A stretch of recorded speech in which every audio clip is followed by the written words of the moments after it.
میں آج آپ کے اندر چھپے ہوئے خزانے کی بات کروں گا۔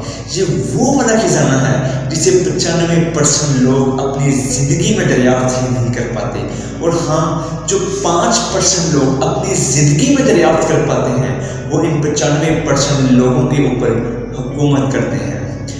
اللہ تعالیٰ نے اپنی ہر مخلوق کو کوئی نہ کوئی خاص صلاحیت دے کر اس دنیا میں بھیجا ہے۔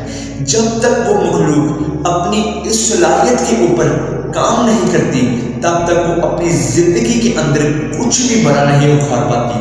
اور ہاں، انسان اللہ تعالیٰ کی وہ واحد مخلوق ہے جو فطری طور پر سب سے ہی کمتر ہے۔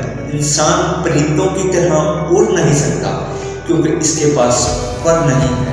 یہ مچھلی کی طرح تیز تیر نہیں سکتا، یہ چیپی کی طرح تیز دوڑ نہیں سکتا، یہ باز کی طرح دور تک دیکھ نہیں سکتا، اس کے پنجے جنگلی بلی کی طرح نہیں ہے۔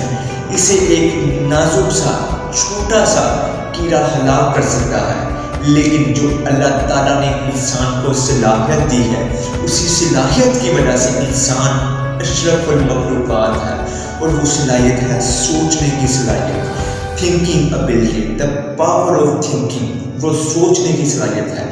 اور ہاں، اپنی زندگی کے اندر 95% لوگ یہ سوچنے کی صلاحیت کو استعمال ہی نہیں کرتے۔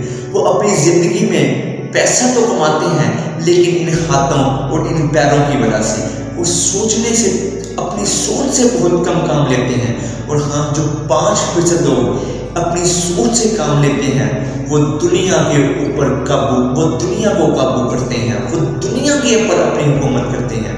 آئنسٹائن کا ایک قول تھا، اس نے کہا تھا کہ شاید مجھے خیال ہے، مجھے لگتا ہے کہ میں اپنی زندگی کے اندر صرف اپنی 25% ذہانت ہی استعمال کر پایا ہوں۔ کتنا بڑا سائنسدان تھا، کتنی بڑی شخصیات تھی، اس نے کیا کچھ نہیں ایجاد کیا۔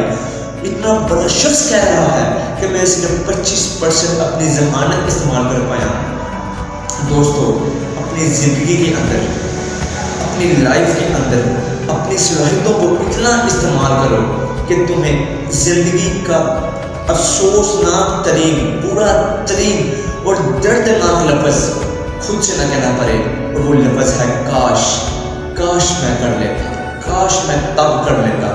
تجھے یہ لفظ اپنے آپ سے نہ کہنا پڑے، اپنی زندگی میں اپنی صلاحیتوں کو اتنا استعمال کرو۔ والسلام۔